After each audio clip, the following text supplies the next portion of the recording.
Kepala BRIN, maaf ya, masih ingat BPPT aja nih. Kepala Badan Riset dan Inovasi Nasional. Ini adalah setara menteri. Kemudian di bawahnya adalah eselon 1, yaitu para deputi. Kemudian atau yang di sebelah kanan ini, ini saya akan hidupkan pointers. Yang sebelah kanan ini adalah organisasi riset. Nah, organisasi riset ini sama dengan deputi eselon 1 di bawah kepala BRIN atau di bawah menteri. Kalau yang di sini dirjen lah, kalau di kementerian ya istilahnya. Di sini cuman beda tugasnya, kalau deputi ini terkait dengan kebijakan, kalau yang organisasi riset terkait dengan kegiatan riset. Nah, nanti kita akan lihat riset itu apa saja. Di BRIN ini ada 7 kedeputian dan 12 organisasi riset. Nah, saya bertugas di organisasi riset energi dan manufaktur. Nanti banyak sekali alumni dari UPN Veteran Yogyakarta juga yang bertugas di OR-OR yang lain. Kalau saya berhubungan dengan kementerian lain, kebanyakan alumni dari UPN Veteran Yogyakarta juga sangat handal dalam bekerja, menjadi andalan di lembaganya ya. Ini jadi kita perlu berbangga dengan kita ya. Kita menjaga marwah UPN Veteran Yogyakarta, terutama teknik kimia juga seperti itu. Dan alhamdulillah pengalaman saya studi di luar negeri, baik di Osaka University maupun di International Islamic University di Kuala Lumpur, saya berhasil meraih predikat sebagai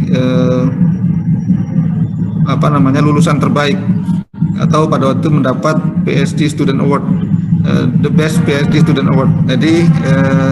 Jadi mewakili Indonesia, mewakili dari negara-negara lain. Ini saya sangat berbahagia sebagai alumni dari UPN Veteran Yogyakarta. Kemudian saya juga sengaja mengikuti kuliah-kuliah di S1 waktu di Jepang ya, karena ingin tahu kuliah S1 teknik kimia di Jepang itu apa sih hebatnya gitu dibandingkan dengan teknik kimia di UPN Veteran Yogyakarta. Ternyata mata kuliahnya sama ya, standar. Jadi memang betul sih kita udah standar internasional, karena saya membuktikan sendiri kalau informasi yang ada di website maupun di kurikulum kita sudah standar internasional. Dan saya buktikan sendiri pada waktu ke Jepang, saya mengikuti perkuliahan hanya ingin sitting aja ya, kita duduk ikut kuliah tapi nggak ikut ujiannya di S1 karena bukan mahasiswa S1. Saya mengikuti, ini yang dijelaskan ini nih, misalnya heat transfer atau perpindahan panas. Itu mata kuliahnya persis, dan juga memang literatur yang dipakai juga sama ya, handbooknya. Kalau zaman dulu menggunakan Karen misalnya ya, Treble, kemudian untuk handbooknya adalah Perry, itu masih juga dipakai sama, tentu karena referensinya sama maka yang diajarkan pun sama. Jadi adik-adik jangan minder dengan alumni-alumni luar negeri ya. Bahkan sekarang saya memimpin lembaga kepala pusat riset itu dari alumni berbagai negara. Kalau di dalam negeri banyaklah, terutama dominan alumni ITB. Tapi dari luar negeri juga ada yang dari Amerika, dari Eropa, Australia, Jepang paling banyak dan sebagainya. Jadi ini ternyata memang bagaimana kita untuk bisa memimpin, kita bisa. Jadi sebetulnya kita adalah sejajar dengan universitas-universitas yang lain yang di Indonesia ini.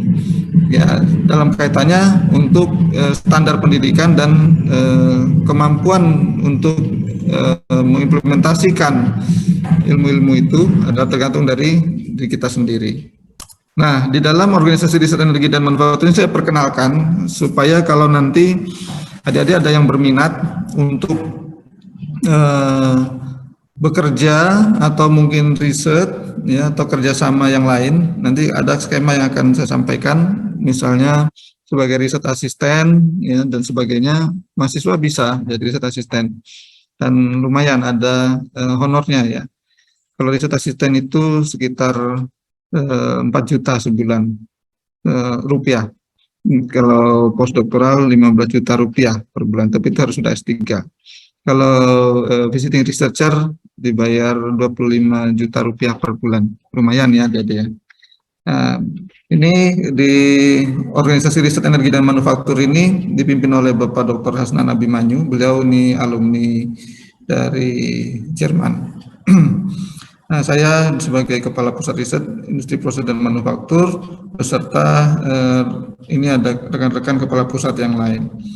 Yang di Jogja, di dekat kampus UGM di teknik dekat Fakultas Teknik itu sekarang lebih difokuskan ke Surabaya, yaitu untuk Pusat Riset Teknologi Hidrodinamika. Di sana akan menjadi co-working space. Nah, di pusat riset ini ruang lingkupnya bahan bakar ini meliputi migas, karena sebagian staf dari Lemigas dari Kementerian SDM itu bergabung ke tempat kami di pusat ini. Kemudian bioenergi, bahan bakar nabati, baik etanol, metanol, green fuel, biogas, hidrogen. Kemudian propelan ini ya, propelan itu bahan bakar roket dan bahan peledak, serta bahan bakar lain yang ramah lingkungan. Ini nanti kita akan jelaskan di slide berikutnya. Kemudian ada juga kegiatan petrokimia. Ini saya kira ini teknik kimia banget ya. Bagaimana memproses fosil awal mulanya, yaitu bahan bakar fosil menjadi bahan kimia, produk-produk yang mempunyai nilai tambah. Kan ini petrokimia ini banyak sekali, termasuk polivinil klorida, ya, kemudian toluen dan sebagainya, ya, solvent ini banyak sekali. Termasuk pupuk di dalamnya, ada pupuk amonia, urea dan sebagainya. Nah, namun berdasarkan perkembangannya, ternyata petrokimia ini tidak hanya menggunakan bahan bakar fosil. Sekarang bisa menggunakan bahan-bahan seperti minyak nabati dan sebagainya, termasuk alga, biomasa. Nah, industri lain yang kami kerjakan dalam riset ini, selain bahan bakar dan petrokimia, adalah industri gula. Ini membuat juga pabrik gula di Jawa Timur, di Glenmore, dalam kaitannya dengan engineering design. Nanti teknik kimia sangat erat hubungannya dengan engineering design. Kemudian garam, pabrik garam ya, yang kami pernah bangun ada di Gresik, semen, pulp dan kertas. Ini adalah ruang lingkupnya. Yang lain ini ada tambahan dari manufaktur, yaitu teknologi permesinan. Ini walaupun mungkin tidak terkait langsung dengan teknik kimia, tapi saya kira tidak ada salahnya untuk ditunjukkan di sini, karena ini adalah sebagai satu proses dan manufaktur ini sebagai satu rangkaian yang sangat penting, di mana manufaktur belum bisa bekerja sebelum proses diselesaikan. Jadi proses ini sebagai ujung tombaknya dari suatu pekerjaan. Kemudian ada mesin perkakas. Jadi kalau permesinan ini ya ada yang mesin rotating yang misalnya untuk yang bergerak ya, motor, turbin yang membuat alat seperti itu. Kemudian untuk yang statik membuat tangki, membuat vessel dan sebagainya. Termasuk reaktor tangkinya ya. Kemudian mesin perkakas dan peralatan produksi ini otomasi sebenarnya, yaitu teknologi mesin cerdas, intelligent machine tools. Kemudian alat-alat yang bisa menghasilkan presisi tinggi seperti CNC. Kemudian sistem manufaktur pintar dan juga terkait dengan otomasi yang meliputi pembuatan robot untuk loading unloading di pabrik dan sebagainya. Kemudian ada kajian rantai pasok dan TKDN. Ini tadi sudah kami sampaikan, staf kami ada 123 orang. Kita lihat ini komposisi terbesar adalah 50%. Di sini berbagai fungsional ada di sini, baik itu perekayasa ini adalah engineer, ya, insinyur ya, celah lainnya. Kemudian peneliti atau researcher, analis pemanfaatan, iptek, kemudian ada juga peralatan nuklir dan sebagainya. Kalau akan berkunjung suatu saat mungkin ke Tangerang Selatan atau di Jakarta di gedung B.J. Habibie. Kalau di Tangerang Selatan ini kawasan Puspiktek. Ini dari arah Tangerang ke Bogor. Ini nanti ada pintu gerbang masuk lurus. Ini adalah saya sering berkantor di sini, Pusat Riset Teknologi Industri Proses dan Manufaktur. Kemudian di gedung yang lain juga masih satu pusat, yaitu untuk Laboratorium Teknologi Proses. Ini kebanyakan staf kami mayoritas dari teknik kimia. Dan yang tadi yang permesinan ada di gedung teknologi 2. Ini Ibu Mahreni pernah berkunjung ke tempat kami ya beberapa kali. Kemudian di laboratorium pendukung, baik itu bioenergi, batu bara bersih, ya, clean coal technology, kemudian migas, petrokimia, ini yang mendukung dari riset-riset tadi, garam, gula, dan mineral. Ini adalah judul besarnya, tapi di dalamnya kan macam-macam ya, ada katalis, ada membran, molekular sieve, dan sebagainya. Kemudian laboratorium teknologi pulp dan kertas atau semen, dan laboratorium pendukung untuk manufaktur.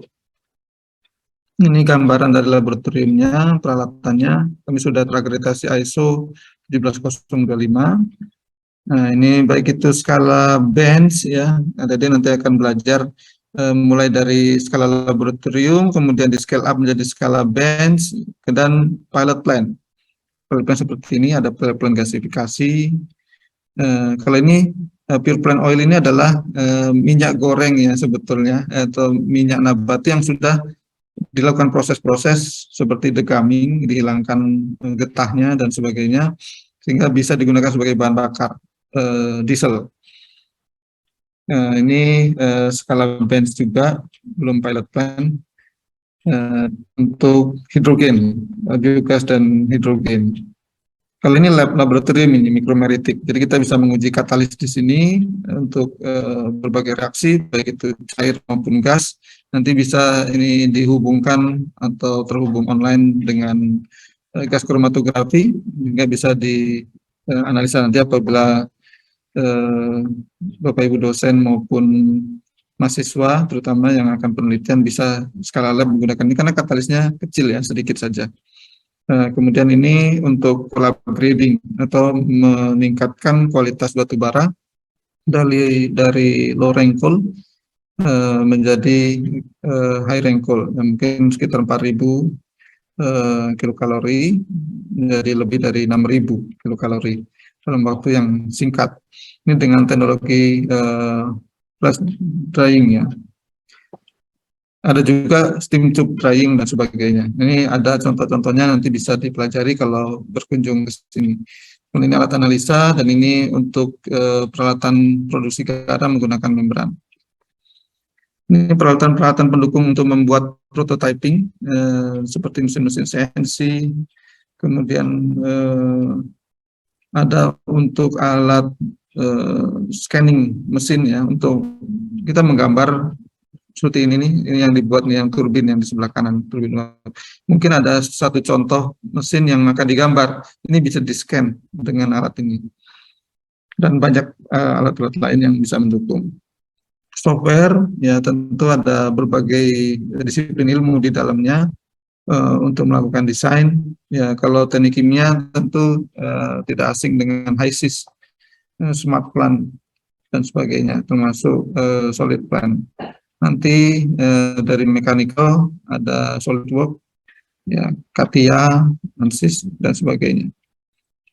Ini contoh hasil gambarnya yang dibuat menggunakan software-software tersebut. Nah, kita akan memperkenalkan kegiatan-kegiatan yang ada di tempat kami, yaitu untuk migas, antara lain enhanced oil recovery, bagaimana untuk meningkatkan lifting minyak. Nah, ini sekarang lagi ngetren, minyak ini harganya naik ya, akibat semula adalah ada pandemi, distribusinya nggak lancar, produksi juga menurun, kemudian perang Ukraina ini menambah masalah lagi, sehingga minyak dunia naik. Sekarang banyak demonstrasi di beberapa tempat memprotes kenaikan minyak yang saat ini pun sebenarnya beban subsidi sangat tinggi. Sehingga bagaimana untuk meningkatkan produksi minyak di dalam negeri ini sangat dibutuhkan, antara lain riset tentang EOR ini ya. Kemudian juga lagi ngetren sekarang carbon capture storage. Bagaimana mengurangi emisi yang dihasilkan dari aktivitas industri, industri baik itu pabrik ya maupun transportasi, terutama pabrik sini, atau kegiatan pertambangan dan sebagainya, kemudian dimasukkan lagi di dalam bumi atau dimanfaatkan carbon capture utilization storage.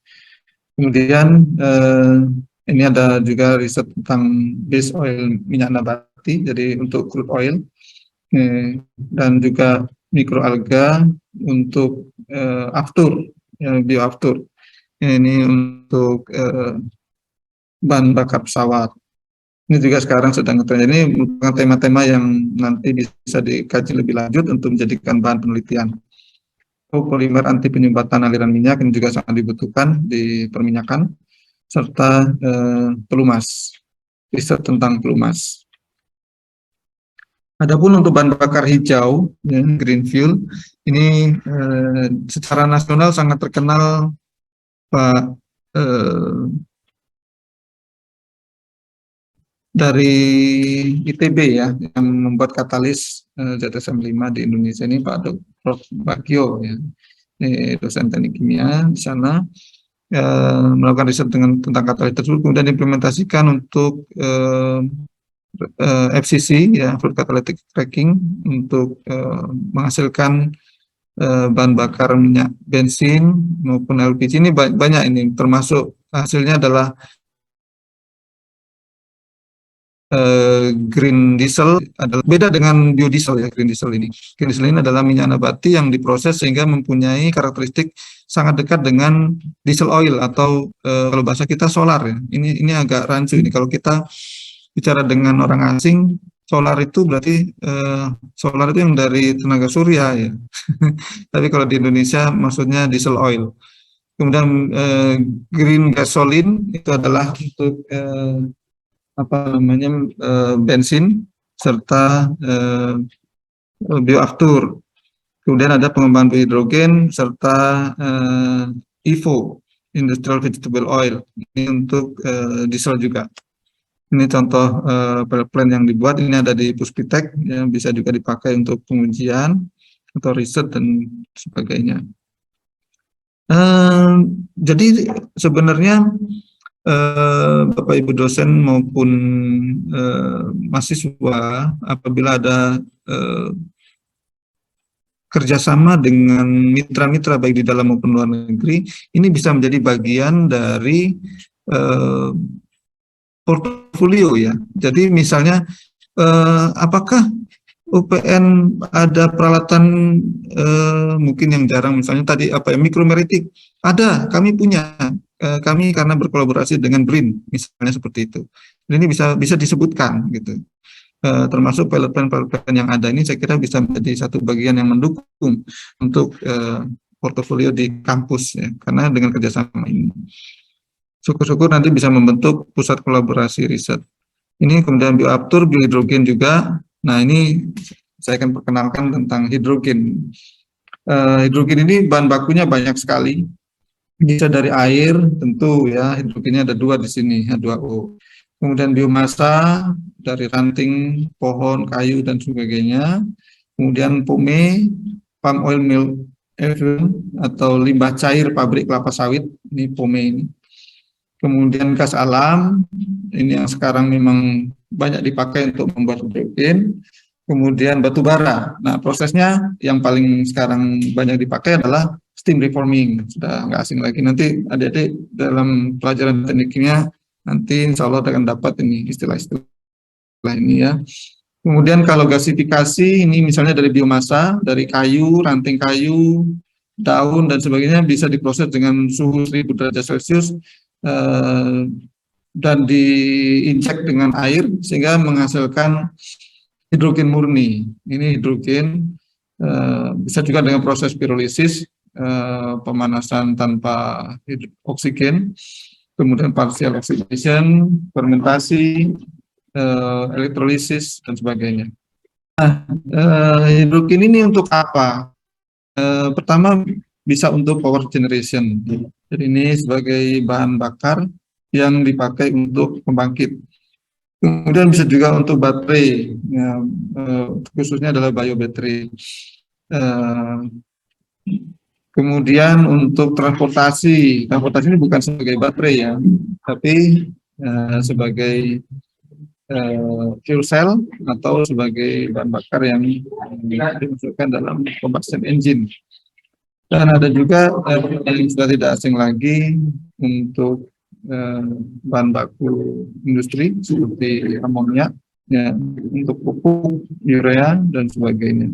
Dan di industri logam dan serta sebagai industri kimia maupun farmasi dan yang lainnya.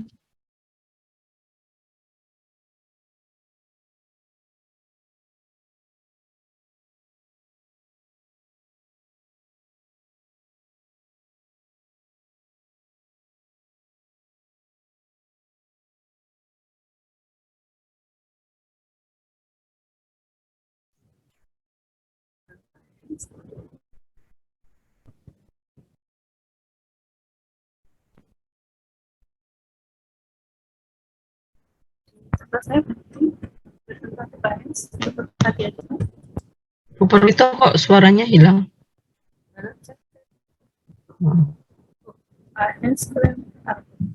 Mohon maaf ya, terputus. Oke, terputus. Apa? Oke, saya lanjutkan. Ini tadi sampai di sini ya, yang hidrogen ya. Ya, ini berdasarkan warna-warna tadi, ada grey hidrogen, yaitu dengan proses primary forming dari gas alam, kemudian blue hidrogen ini dari metan dan hasil gasifikasi batu bara, kemudian ada brown hidrogen ini adalah dari gasifikasi batu bara, serta white hidrogen, hidrogen putih ini dari elektrik, dari listrik ya, misalnya dari PLN.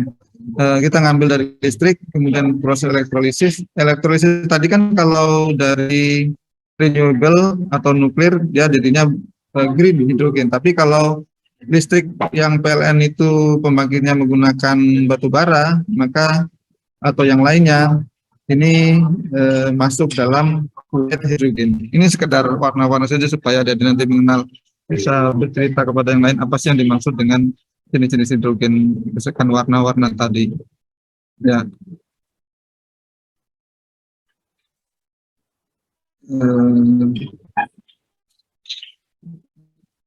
Ini kemudian selanjutnya biogas. Nah, mungkin adik-adik merasa biogas ini adalah suatu yang kecil ya, yang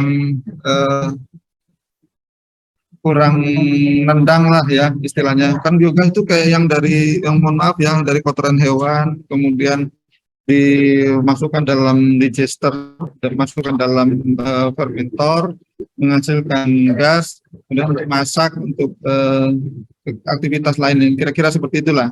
Tapi kita sebagai sarjana teknik kimia atau sebagai komunitas chemical engineering, kita bisa berpikir secara industrial scale. Contohnya ini, kami membuat yang teknologi cover lagoon, ini dengan terpal gini ya, ditutup. Ini bisa menghasilkan untuk pembangkit listrik dengan 1 mega. Nah, untuk pembangkit listrik ini, biogas ini tidak bisa dipakai langsung, karena sebenarnya dari komposisi biogasnya sudah mencukupi ya, sekitar 50 sampai maksimal 60% kemurnian gas metan. Tapi yang menjadi kendala adalah sulfurnya cukup tinggi ya, sehingga perlu dikurangi. Salah satunya adalah menggunakan scrubber seperti ini yang di sebelah pojok kanan atas. Itu adalah bioscrubber yang menggunakan air dan mikroba.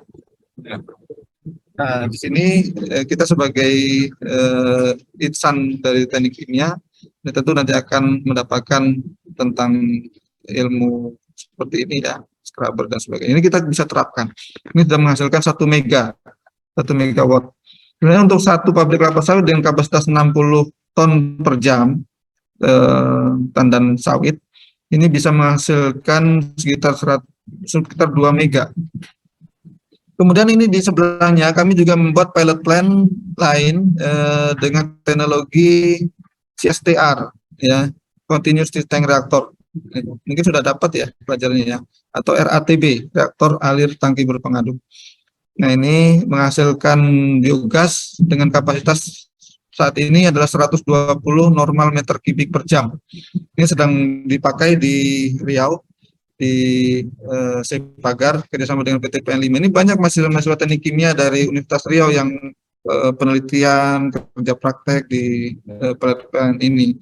Karena kalau izin suratnya datang ke saya.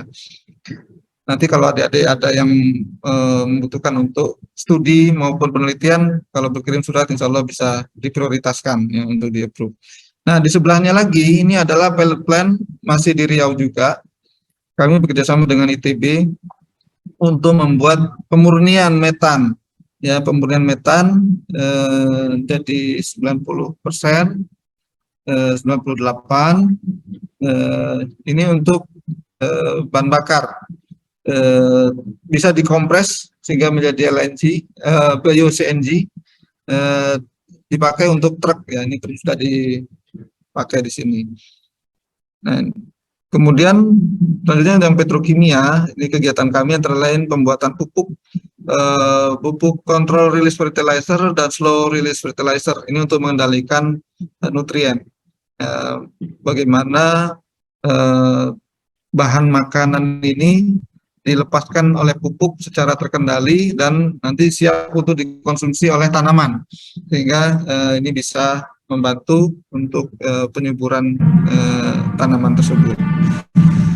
Ini dengan metode matriks dan coating.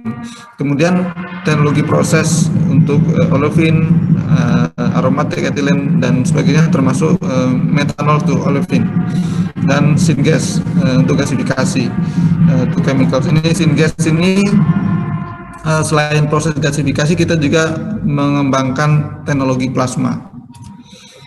Ini contohnya untuk yang pupuk slow release fertilizer dan control release fertilizer, ini dengan metode matrik ya, seperti ini contohnya zeolite. Dia akan mengadsorb dan absorpsi desorpsi nutrien sehingga nanti bisa dimanfaatkan oleh tanaman dengan optimal. Walaupun hujan, dia tidak akan terbawa aliran atau larut semuanya, karena dia bisa mengendalikan larutnya. Jadi petani cukup setengah ya, 50% dari yang biasa dipakai. Biasanya 1 hektar itu 400 kilo, sekarang cukup 200 kilo saja. Ini adalah alur kegiatan atau engineering di dalam satu riset yang kami lakukan. Ya, jadi nanti ada tergambar lah apa yang harus dikerjakan. Jadi misalnya kegiatan awal itu preliminary study, mencari literatur ya, dibaca-baca, tentu harus banyak membaca. Kemudian melakukan riset. Riset ini adalah misalnya formulasi pupuknya, kemudian menguji karakteristik produk, uji rumah kaca ya, diinkubasi dan sebagainya, termasuk uji lapang. Uji lapang ini ada namanya explot, ada yang namanya demplot. Kalau explot ini kondisi terkendali, irigasinya diatur, jangan sampai kekurangan air, jangan sampai ke rendam air berlebihan juga, jadi sangat terkendali. Adapun demplot ya, demo plot ini adalah sesuai dengan kondisi alami para petani menanam tanaman tersebut, baik itu tanaman padi, hortikultura dan sebagainya. Nah, kemudian biasanya tahap riset dan development ini menghasilkan paten dan peralatan, baik itu skala bench maupun pilot plant. Ini kami juga ada peralatannya di Puspittek apabila ada yang berminat untuk bekerja sama, melakukan riset dan sebagainya. Kemudian selanjutnya adalah engineering. Engineering ini adalah engineering design, nanti akan saya jelaskan lebih detail. baik itu conceptual design, basic design, ya, front end engineering design, detail engineering design dan sebagainya. Kemudian setelah itu operation. Operation ini adalah peran industri. Jadi sudah ada kerjasama antara lembaga litbang dan industri untuk pengoperasian dari pabrik. Setelah itu implementasi. Jadi ini adalah tahapan-tahapan secara umum mulai dari riset sampai dihasilkannya produk atau inovasi. Ini tadi saya sampaikan ya bahwa pupuk itu kalau pupuk biasa, urea misalnya, dalam satu hari, jangan sampai satu hari, beberapa jam saja sudah larut sempurna ya. Di sini sudah 100% dissolve. Adapun untuk pupuk yang bisa dikendalikan, dia bisa kita atur nih habis di 100 hari. Umur tanaman yang semusim, misalnya padi, jagung ya sekitar 3 bulan. Ini kita bisa atur nih kebutuhan terbanyak di mana nih, di sini misalnya pada waktu pertumbuhan awal vegetatif, kemudian ini nanti generatif di sini, jadi kita bisa kendalikan. Ada yang lebih lambat lagi, kami sedang mengembangkan untuk yang 1 tahun, sehingga ini untuk tanaman perkebunan misalnya kelapa sawit, karet dan sebagainya, cukup sekali saja untuk memupuknya dalam setahun. Ini contoh hasil engineering design ya, PFD. Nanti adik-adik akan terbiasa melakukan ini. Ini sebagai ciri khasnya dari teknik kimia. Selanjutnya ini tentang riset membran ya. Membran ini saya perkenalkan di sini karena mungkin masih jarang yang membuat membran di Indonesia ini. Sebenarnya membran ini aplikasinya sangat luas sekali, mulai dari proses sampai elektronik. Nanti kalau ada yang berminat untuk riset membran, pernah ada penelitian membran di lab kami, nggak mau pulang-pulang dia karena ya sangat curious, ingin tahu betul. Jadi membuat ini sudah jadi, bikin lagi yang lain dan seterusnya. Ini akhirnya banyak yang dihasilkan. Tapi akhirnya setelah lulus melanjutkan di Tokyo University ya, dapat beasiswa. Ini untuk diketahui ukurannya secara internasional dibagi menjadi 3, micropores, mesopores, dan macropores. Batasannya sekitar 2 nano ya, 2 nano sampai 50 ya. Ini adalah meso, yang di atasnya adalah makro, yang di bawahnya adalah mikro. Nah, ini bisa kita kendalikan. Kemudian kalau kita bermain di ukuran kecil di bawah 1 nano, ini kalau di sekitar 3 sampai 4 angstrom ini biasanya membran karbon. Kemudian ada zeolit juga nih sepanjang ini, termasuk zeolit A, ZSM5 ya, yang sangat terkenal ini sekitar 5,5 angstrom, zeolit X, zeolit Y dan sebagainya. Kemudian ini ukuran beberapa zat ukuran molekulnya. Seperti kalau bakteri ini dia sekitar 0,2 mikron atau 200 nano. Jadi kalau air isi ulang itu ada membran, biasanya dipakai cukup 0,2 mikron. Tapi kalau ada yang menggunakan ultrafiltrasi di sini, ya tentu lebih baik lagi, atau bahkan menggunakan nanofiltrasi atau RO ya, reverse osmosis. Ini kalau mikrofiltrasi virus masih bisa, namun di air jarang ya virus, di udara biasanya. Nah, tapi kalau sudah sampai nanofiltrasi, virus sudah tidak bisa tembus. Ini kami juga telah membuat molecular sieve, saringan molekul. Ya. Ini antara lain untuk menghasilkan oksigen. Ini kemarin pada zaman COVID, ramai sekali yang membuat peralatan ini dengan metode PSA, pressure swing adsorption. Baik itu untuk oksigen generator yang kapasitas besar maupun oksigen konsentrator yang kecil. Ini adalah dengan absorpsi disrupsi, baik itu bahan silika, alumina, zeolit, karbon dan sebagainya. Ini biasanya dikombinasikan, bukan hanya satu bahan. Ini contohnya. Jadi kami juga riset untuk zeolitnya karena kebanyakan membuat alatnya tapi zeolitnya impor. Ini sebagai tekniknya nanti bisa mengetahui lebih lanjut tentang molecular sieve ini. Kami juga melakukan kegiatan biorefinery, ya, pengolahan dari seluruh bagian dari kelapa sawit, baik itu tandang kosongnya, kemudian dahan-dahannya, ya kan setiap sering sekali dibersihkan. Nah, itu bisa dimanfaatkan sebagai biomasa untuk diambil pigmen warnanya, diambil juga zat-zat lain sebagai pelarut maupun dispersan, ya. Kita masih impor semua itu dispersan untuk pewarna dan sebagainya. Kemudian ini ada juga riset tentang alkohol dan turunannya, termasuk pemurniannya. Kemudian ini yang peralatan manufaktur tadi, ya, yang rotary, saya agak percepat saja. Kemudian ini yang statik, kemudian ini otomasi, dan ini latih dan ADN.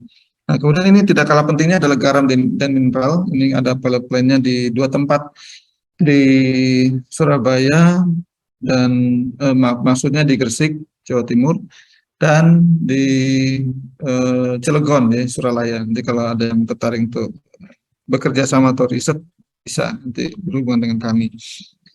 Selain meningkatkan kualitas garam rakyat menjadi garam industri, kami juga membuat produksi garam itu dari rejected brine PLTU.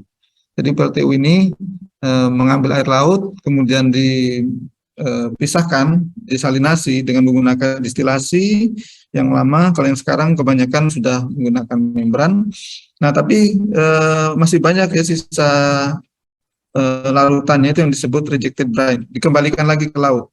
Nah, ini kita ambil, kita tangkap untuk diproses lebih lanjut sehingga menghasilkan garam dan air bersih. Ini air bersihnya 6:1, ya, dengan garam. Ini garamnya juga sudah memenuhi kualitas garam industri sesuai SNI. Kemudian ada juga ini magnesium, karena dari air laut itu banyak sekali mineral, ada magnesium, ya, ada kalsium, ada sulfat. Ini kita bisa proses justru menjadi bahan-bahan, misalnya magnesium hidroksida, ini untuk bahan baku obat karena mengandung antasida, ya, untuk bahan obat mah. Magnesium oksida ini juga antasida, tapi bisa juga digunakan sebagai aditif di coal combustion, ya, di PLTU untuk pembakaran batu bara. Karena ini magnesium ini energinya cukup besar, ini juga bisa dijadikan sebagai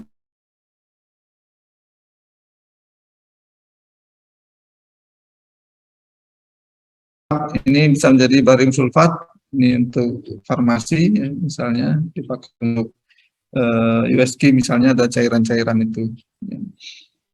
Ya, kemudian, nah, baik itu tadi adalah kegiatan-kegiatan yang ada di tempat kami.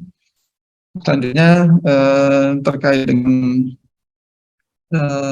daya saing global, ini ingin kami sampaikan untuk memotivasi bahwa Indonesia ini tahun lalu di peringkat 37 daya saing globalnya. Ini memang masih di bawah, ya, tapi ini bisa diharapkan dengan potensi SDM-nya adik-adik semua yang masih muda-muda ini nanti bisa meningkatkan peringkat Indonesia. Artinya inovasinya juga akan bertambah. Kemudian kalau kita lihat ini sistem kolaborasi, ya, untuk pengungkit ekosistem riset dan inovasi. Jadi membutuhkan pihak industri dan juga universitas. Nah, ini satu diagram yang sangat menarik, ya, adik-adik, bahwa dalam satu pembangunan ini kita kenal dengan EPCI, Engineering, Procurement, Construction, atau dengan apa installation.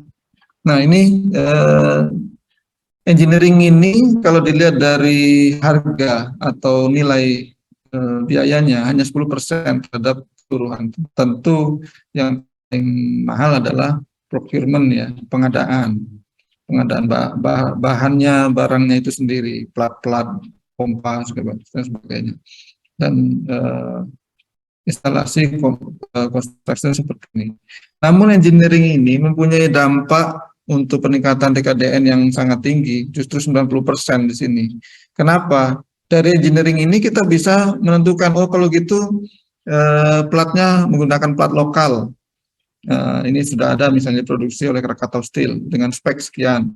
Kemudian pompanya menggunakan yang lokal. Sehingga ini procurement ini bisa dikendalikan oleh engineering. Dan ini kita sangat berperan ya sebagai teknik kimia di sini.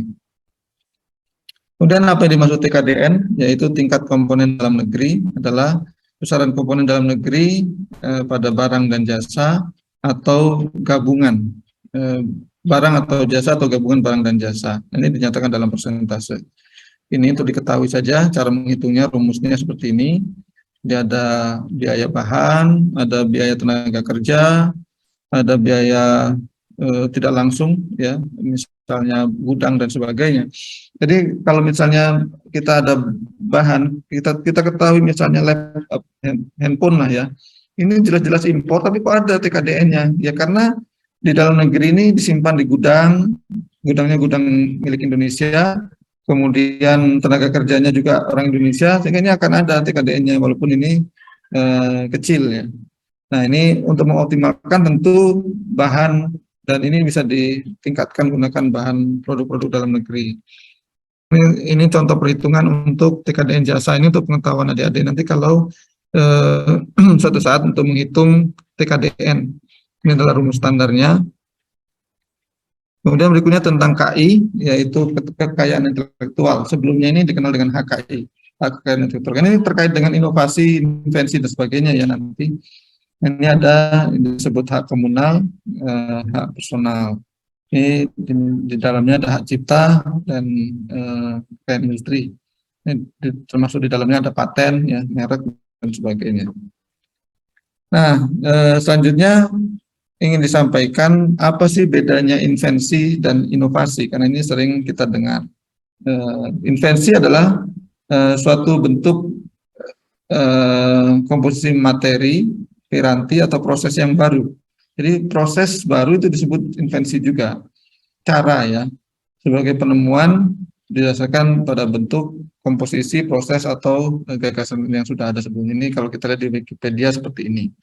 Sedangkan inovasi adalah proses dan atau hasil pengembangan, pemanfaatan, mobilisasi, pengetahuan keterampilan termasuk keterampilan teknologi dan pengalaman untuk menciptakan atau memperbaiki produk. Jadi sebenarnya prosesnya sudah ada, hanya kita perbaiki saja. Ini juga bagian dari inovasi. Tapi tidak berhenti sampai di situ. Artinya sudah memberikan nilai secara ekonomi dan sosial di sini. Ya. Penjelasan seperti ini. Jadi lebih secara sederhana, kalau invensi adalah penemuan baru, inovasi adalah produk baru. Jadi kalau sudah produk sudah ada di pasar, sudah dijual, nah itu baru disebut inovasi. Kalau baru penemuan saja invensi. Ya. Ini sebagai gambaran untuk membedakan invensi dan inovasi. Dan tidak semua invensi dapat dipatenkan, ya.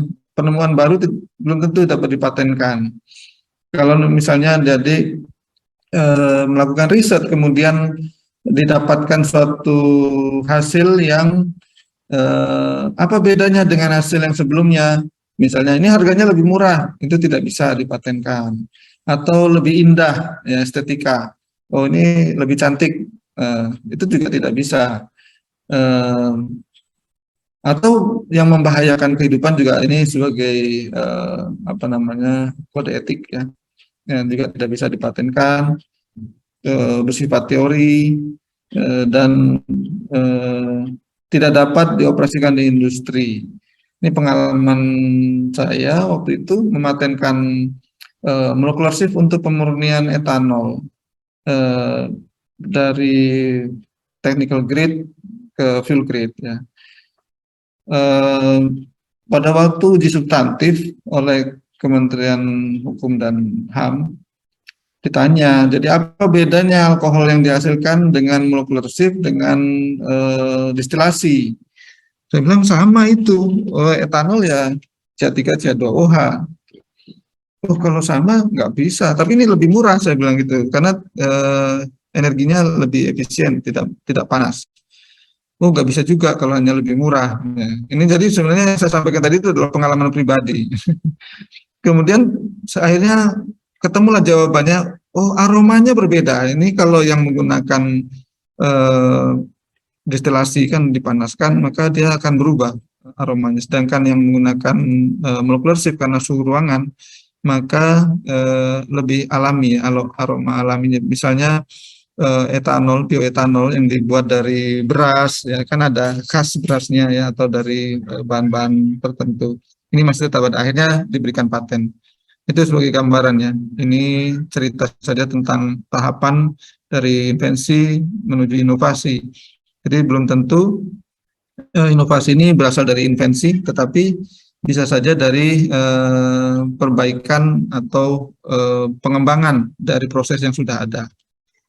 Ini adalah tentang technical readiness level, yaitu ukuran yang bisa menggambarkan teknologi itu sudah siap atau belum untuk diimplementasikan. Yang paling siap adalah teknologi TRL 8 dan 9. 9 ini berarti sudah dioperasikan oleh pabrik, oleh industri. Ya, yang lain ini adalah masih skala-skala penelitian. Ini untuk diketahui aja oleh kita semua. Dalam mencapai inovasi ini memang ada yang disebut dengan jurang kematian, ini yang sering tidak sampai ke sana ya. Karena ini Valley of Death ini selalu dijumpai, banyak sekali kendalanya di dalamnya ini. Ya, industri tidak mau memakai lah, mempertanyakan tentang proven dan sebagainya. Jadi ini keinginan ini sebagai non teknis pun perlu ada dukungan ya, di dalam menghasilkan suatu inovasi. Terutama juga keterbatasan anggaran, banyak hal di sini. Untuk menyelesaikan itu sebenarnya diperlukan sinergi. Kalau sebelum ini ada triple helix, kemudian kita kembangkan lagi menjadi pentahelix, yaitu dengan menambahkan komunitas dan media. Jadi ABG itu akademisi, bisnis dan government, ini ditambah komunitas dan media, karena kita sangat mudah dipengaruhi oleh isu-isu ya, informasi ya, sehingga ini perlu kita libatkan supaya sampai kepada inovasi, supaya laku dijual ya, supaya dipakai oleh masyarakat. Ini perlu dipublikasikan.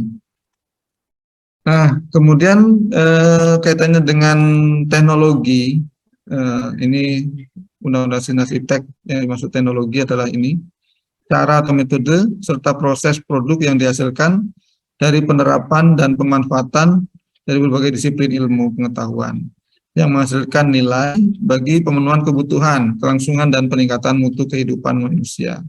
Jadi intinya untuk meningkatkan kualitas hidup ya dengan cara atau metode. Nah, ini kalau dari MIT Amerika ya, ini ada pengertian teknologi seperti ini.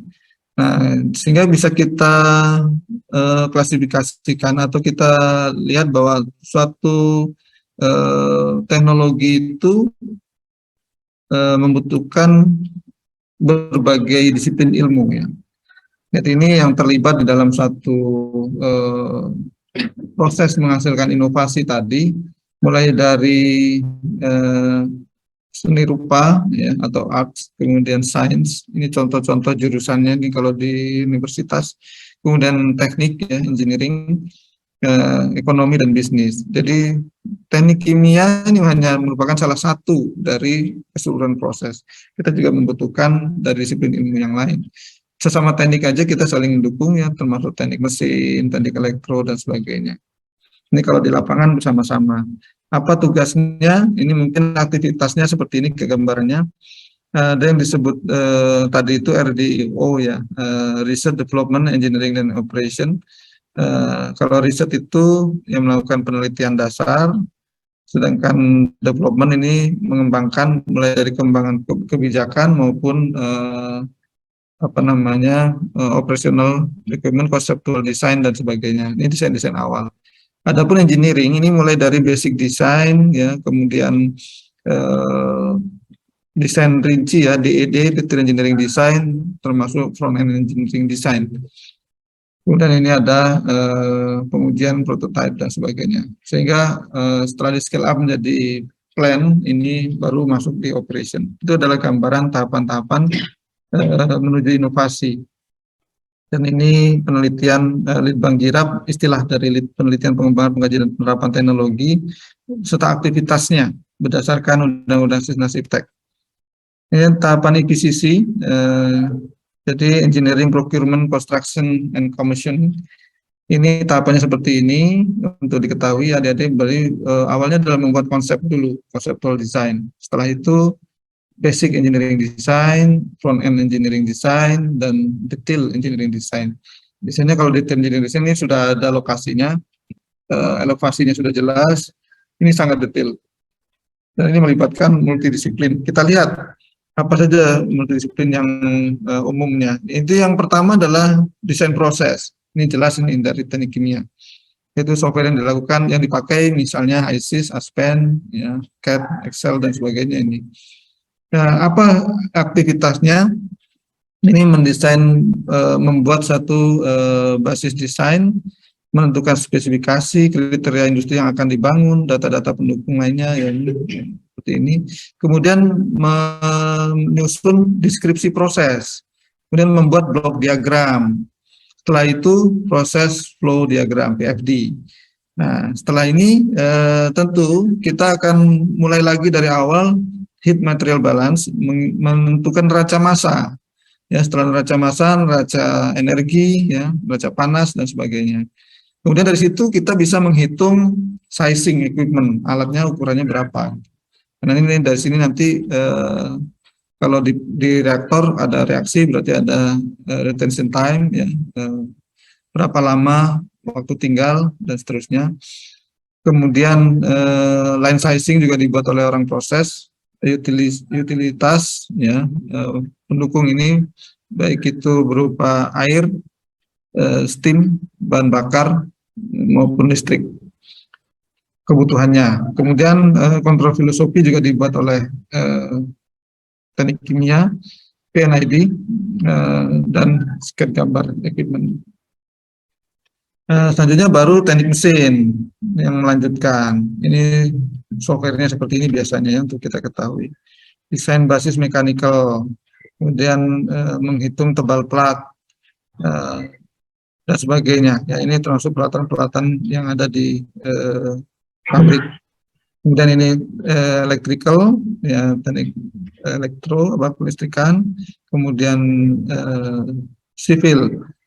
Teknik sipil ini bekerja terakhir setelah semua ada. Kenapa? Karena misalnya kita hasilkan suatu tangki atau reaktor, setelah dapat berat awal kosong, kemudian diisi secara penuh, baru tahu itu bebannya, berapa kekuatan pondasi dan sebagainya, baru dibutuhkan. Tapi di dalam pembangunannya dia yang pertama, sebelum yang lainnya dia akan.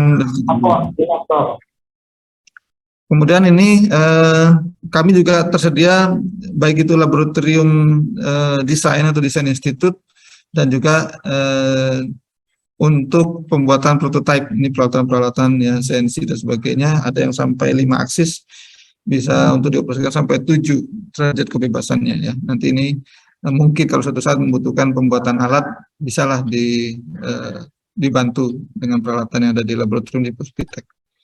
Nah, ini sebagai tambahan, kami ingin menyampaikan satu tawaran dari BRIN yang ini saya kira menarik untuk diikuti ya, oleh kita semuanya, adik-adik, termasuk dari kampus. Tadi sudah saya sampaikan ada visiting researcher ya, ini dapat honor ini 25 juta, kemudian postdoktoral 15 juta. Kemudian ada riset asisten. Nah, riset asisten ini mahasiswa bisa S1, S2, S3 yang membantu riset ya di BRIN. Ini sekitar 4 juta ini honornya, lumayan nih adik-adik. Kemudian ada degree by research. Mungkin nanti yang lulus S1 mau melanjutkan S2 atau S2 mau melanjutkan S3 bisa mendaftar di sini, dibiayai. Tapi risetnya harus di BRIN ya. Lokasi bisa di mana saja. Misalnya risetnya di Jogja atau di Surabaya dan sebagainya, sangat memungkinkan. Nah ini di full dibiayai ya kuliahnya. Kemudian bantuan riset talenta ya MBKM tentunya ya, mereka belajar kampus merdeka karena ini ada kerjasamanya dengan kementerian. Kemudian ini bantuan riset ya, ada yang tugas akhir melakukan riset bisa mengajukan bantuan riset talenta. Persyaratannya pembimbingnya salah satunya dari BRIN. Nah, bisa juga nanti menghubungi saya, nanti bisa saya arahkan ke pembimbing-pembimbing yang terkait.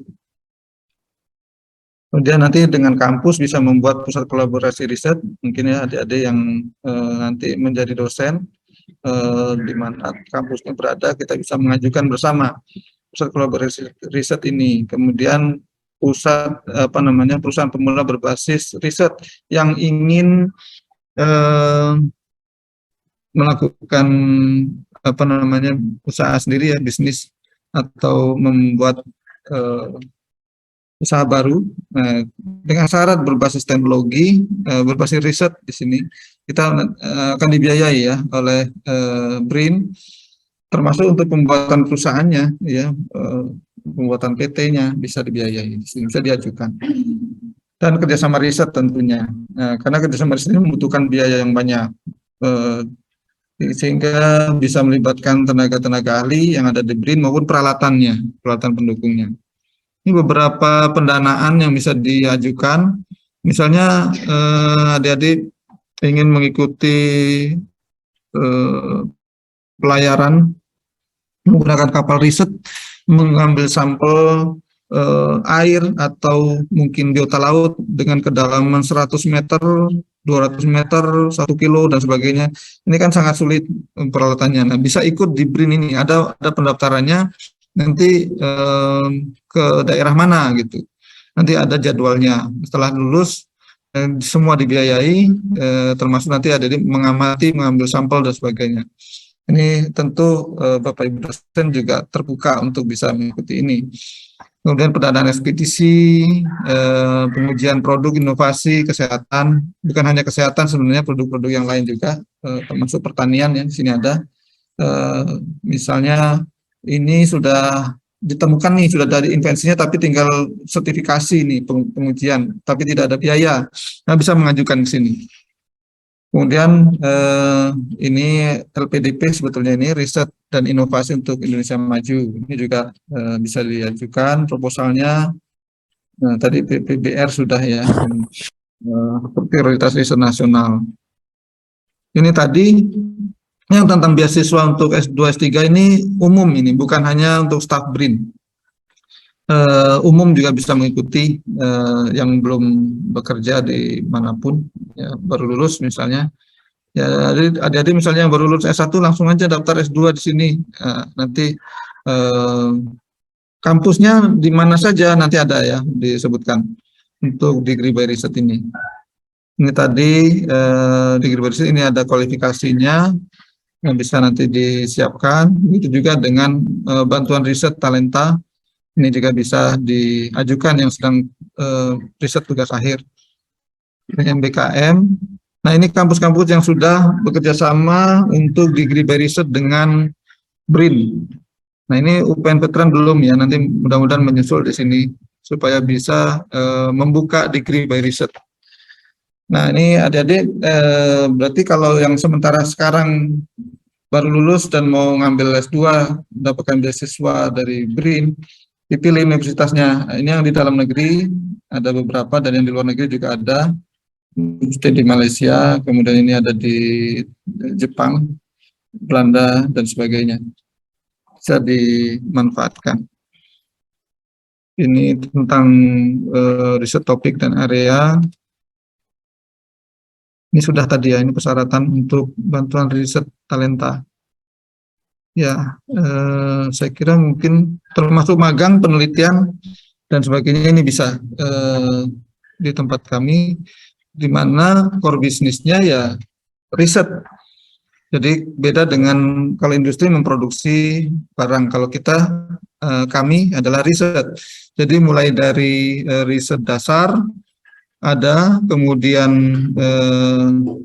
engineering ya, membuat desain dan membuat pabrik. Bisa juga langsung ke pilot plant atau pabrik yang sudah dibuat untuk praktek di sana. Ini postdoktoral, visiting researcher, persyaratannya di sini mungkin nanti ya demikian mungkin yang bisa kami sampaikan sebagai plus perkenalan dengan program-program yang ditawarkan dari BRIN. Bisa juga nanti menghubungi dari pengurus IKTK ya, kami akan membantu juga atau langsung ke kotak ini adalah kebetulan ini adalah saya sebagai kepala pusatnya bisa memprioritaskan adik-adik atau rekan-rekan dari UPN Veteran Yogyakarta tentu akan kami nomor satukan ya apabila ada permintaan permohonan kerjasama atau pendaftaran tadi itu ingin menjadi asisten, kami akan bantu. Insya Allah ya tentu membutuhkan komitmen bersama untuk bisa maju. Demikian saya kembalikan kepada pemandu acara. Terima kasih. Oke, terima kasih Bapak Hans. Mungkin dari adik-adik sekalian ada yang mau tanya. Ini tadi menarik sekali Bapak Hans memaparkan tren riset yang ada di Indonesia ya melalui BRIN ya. Jadi sekarang kita yang mengelola untuk riset itu BRIN sama perguruan tinggi ya. Nah, jadi ini kesempatan adik-adik kalau mau tanya tadi banyak sekali ya bidang risetnya. Silakan.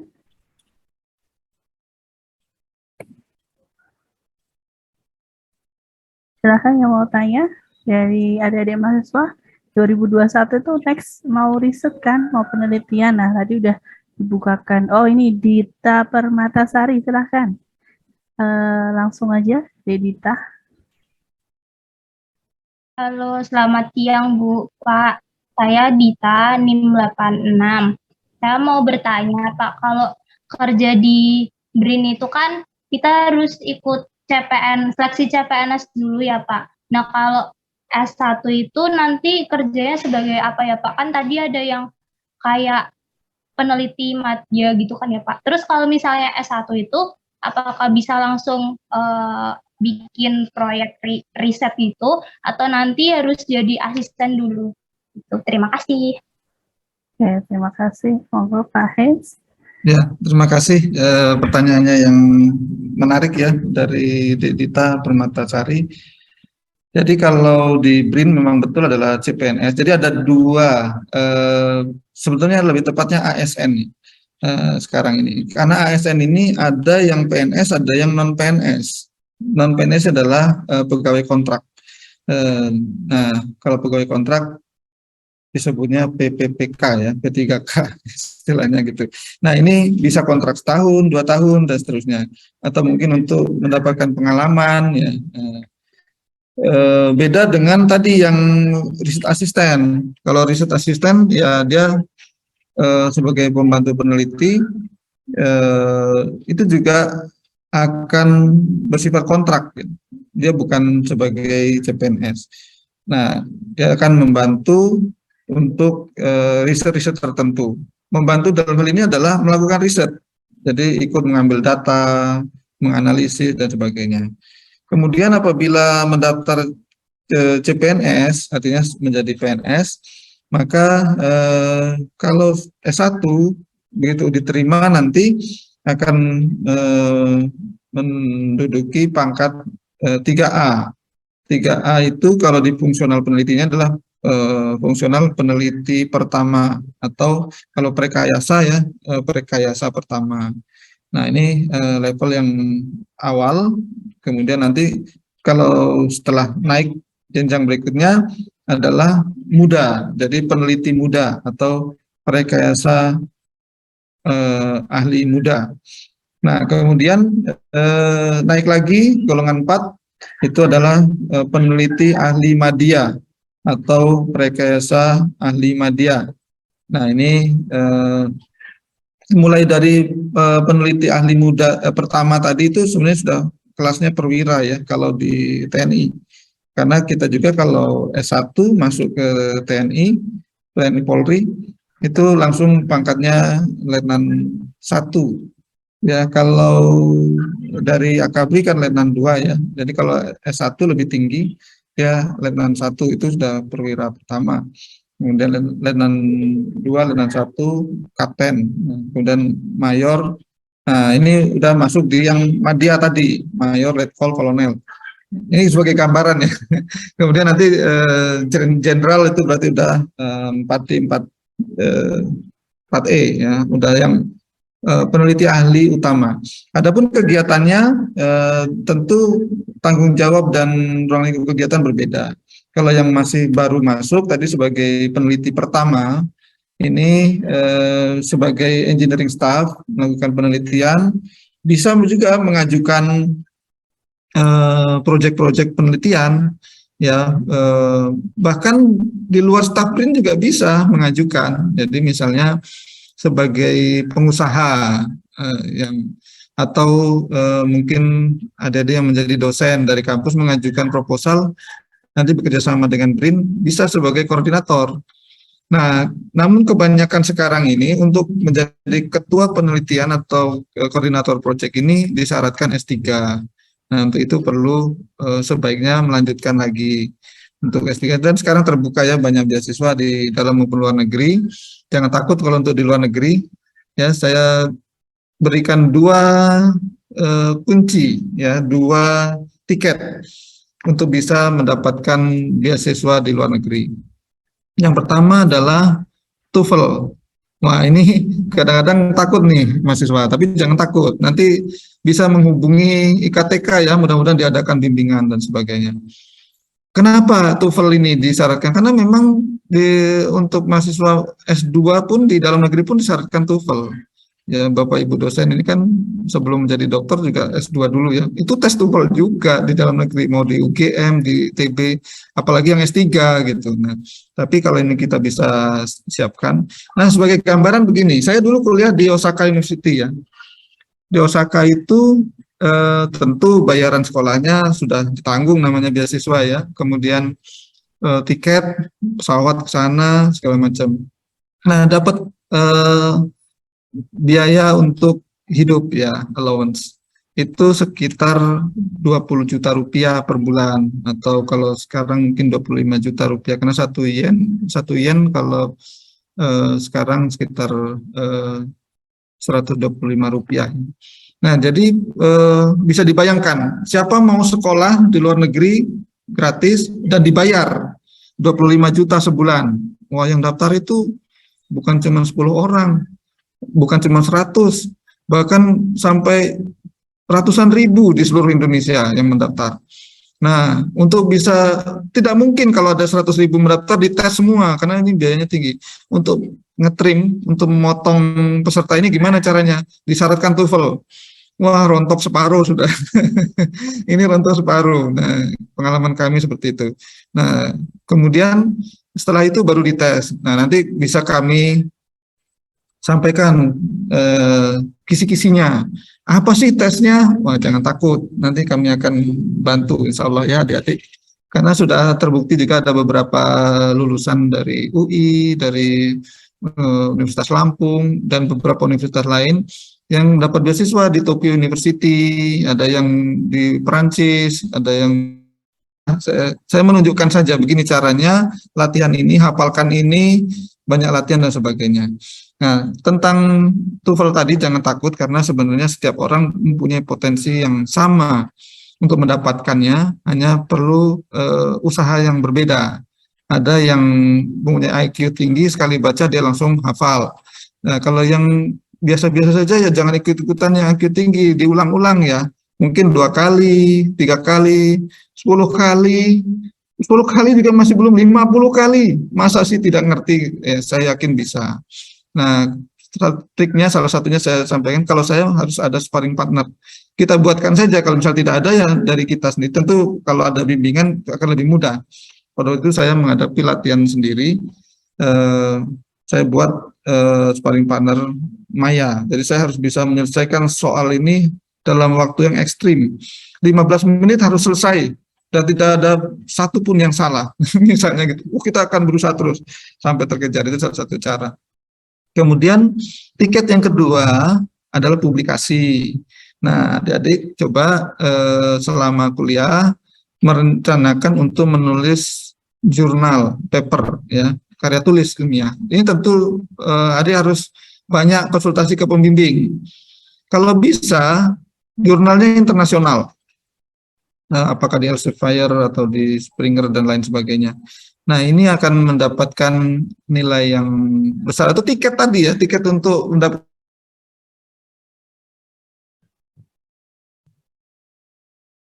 beasiswa, bahkan mungkin untuk bekerja di perusahaan-perusahaan. Kalau di, mohon maaf ini kalau di BRIN ini kan CPNS ini sama gajinya, mau yang cum laude dengan yang lulus biasa, kalau sudah keterima PNS itu sama. Tapi kalau di perusahaan asing, starting salary-nya berbeda. Jadi akan memberikan hadiah kepada sarjana yang lulus excellent, starting salary ya. Tapi selama berkarir kalau kurang produktif, tidak rajin, bisa kalah nanti, disalib oleh yang biasa-biasa saja, naik terus ya salary-nya dan seterusnya. Nah, untuk itu pesan saya sebagai senior, adik-adik tentu bahasa Inggris sudah tidak asing, suatu keharusan ya, karena literatur kita pun bahasa Inggris. Latihlah TOEFL itu tadi. Nanti kalau saran saya juga bisa menghubungi IKTK, mudah-mudahan difasilitasi. Saya siap untuk membantu juga. Kemudian menulis jurnal, menulis paper. Kalau belum bisa luar negeri, dalam negeri dulu.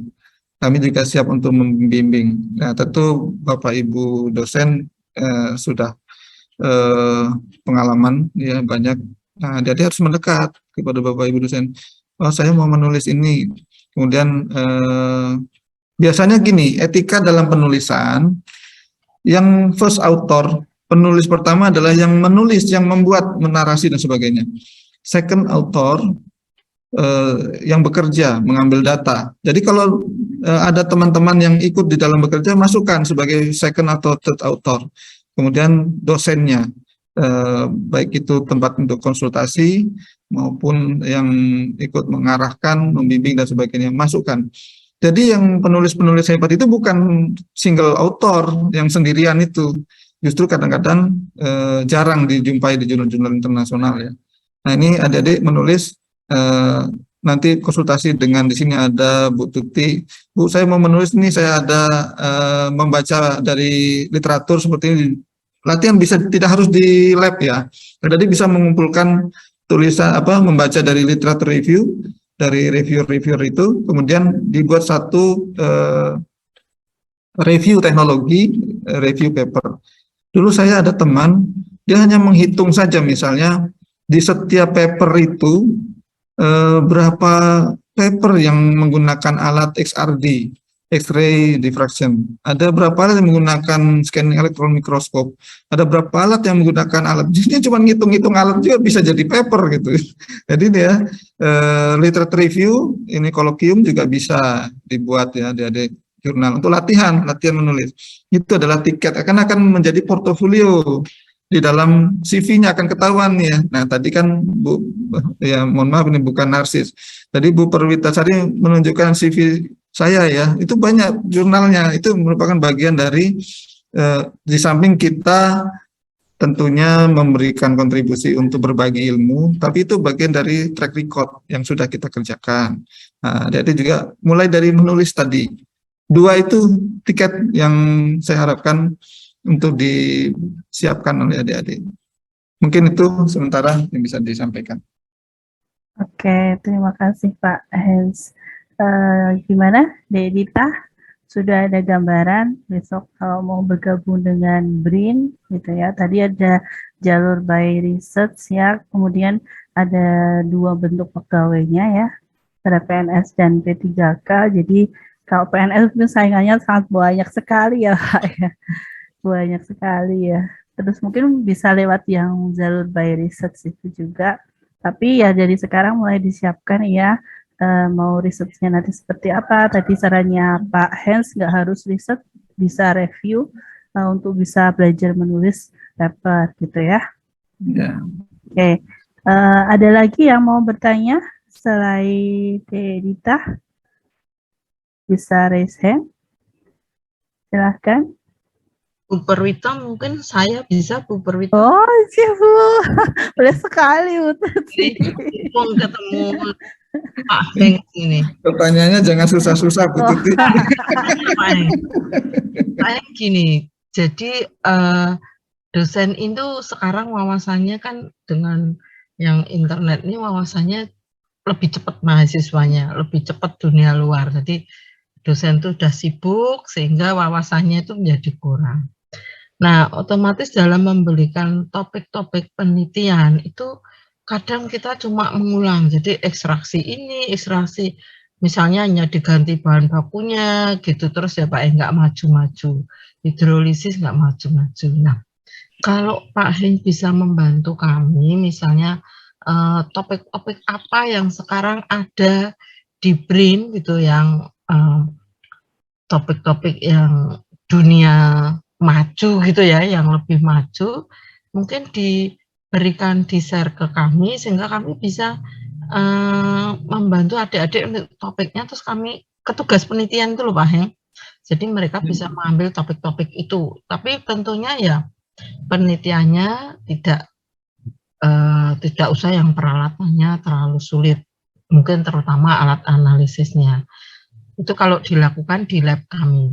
Tapi juga bisa seperti di Batan, itu ada beberapa mahasiswa yang saya kirim ke sana, itu mengikuti proyek beberapa peneliti di Batan, gitu kan. Nah, kalau bisa di BPPT juga ada Pak, mungkin bisa ikut proyeknya Pak ini dibutuhkan 2, untuk proyeknya Pak ini dibutuhkan 4, gitu. Kami akan kirimkan juga untuk mereka riset yang mungkin peralatannya sudah maju ya, di BPPT sudah bagus. Tapi tadi juga kita butuh yang topik-topik yang sederhana aja yang bisa dilakukan adik-adik. Kalau ada sinergi itu kan kami agak lebih maju ya Pak Heng. Penelitiannya nggak mengulang-ulang itu terus. Saya jenuh juga di lab. Saya kebetulan di lab pemisahan dan material ya. Itu topiknya gitu-gitu terus gitu. Karena saya sendiri juga mungkin sebagai pengarah di lab tuh wawasannya juga kurang ya Pak mungkin. Nah, kalau bisa dibantu seperti itu kan menjadi lebih baik. Terus yang ketiga itu ada riset hibah Pak Heng, internal maupun eksternal. Nah sekarang kan karena ada LKD maka dosen itu harus wajib penelitian. Meskipun penelitiannya harus melibatkan mahasiswa. Nah, itu kalau topik-topik itu bisa ditawarkan, kita bisa nggak sulit ya Bu Perwita untuk mengajukan hibah tersebut. Karena penelitiannya ya lumayan berbobot gitu. Saya kira itu Pak Heng. Terima kasih. Terima kasih Bu Tuti, Ibu dosen saya. Tentu kami siap bersinergi Bu, apalagi sekarang ini sudah berintegrasi ya, baik itu Batan, LIPI, BPPT, LAPAN, dan sebagainya, termasuk dari lembaga litbang kementerian. Misalnya Lemigas tadi sudah gabung tempat kami dan sebagainya. Nah, tentang tema-tema riset siap nanti akan kami share, insya Allah mudah-mudahan bermanfaat. Kami juga mengacu kepada rencana induk yang ada di Bappenas, dan nanti kita akan share juga, kemudian rencana induk riset nasional ya, RIRIN ya, dan sebagainya, termasuk mungkin yang existing sedang dikerjakan. Jadi sebenarnya mengacu kepada rencana nasionalnya seperti apa, termasuk antisipasi kepada global. Kalau sekarang ini yang dipesankan oleh Bapak Presiden adalah untuk ketahanan pangan dan ketahanan energi. Jadi dua itu tema-tema yang paling aktual dan urgent. Nah, tentang diikutkan di dalam proyek penelitian tentu kami sangat terbuka dan justru berterima kasih ini apabila ada yang bersedia. Kami akan mengupayakan untuk di satu proyek kegiatan maupun sebagai riset asisten tadi ya, riset asisten kan bisa berapa bulan atau bahkan mungkin bisa di-extend apabila ini diperlukan, dengan tetap bisa mengikuti kegiatan perkuliahan. Jadi nanti bekerjanya di mana, kita bisa sesuaikan dengan lokasi yang paling praktis.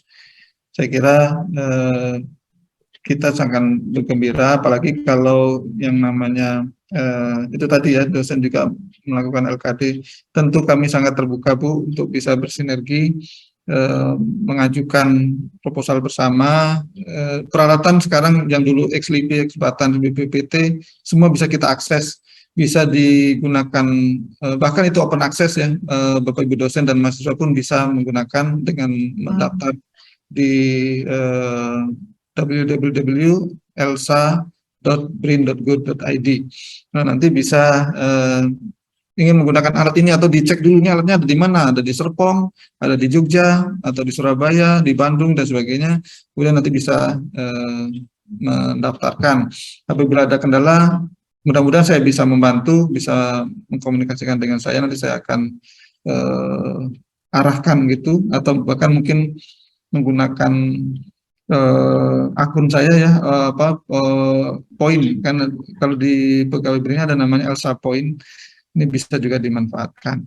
Saya kira banyak skema yang untuk bersama-sama membangun, nanti juga tentunya bersama mahasiswa bisa kita ajak di dalam kegiatan tersebut. Bu Tuti, terima kasih banyak atas tawarannya. Ya, saya yang terima kasih Pak Heng. Kalau mungkin Pak Hen tuh nggak sibuk, pas bisa ke Jogja gitu, kita pengen bertemu lah. Nanti sekarang dosen mudanya kami ada 15 Pak, dosen muda. Jadi Bu Perwita, adik angkatannya Bu Perwita itu udah banyak. Nah kalau itu bisa diolah gitu ya, penelitian risetnya kan untuk kemajuan teknik kimia UPN sangat baik ya Pak Hen. Jangan niru yang dulu-dulu saya lah. Kalau bisa yang adik-adik ini lebih bagus gitu ya.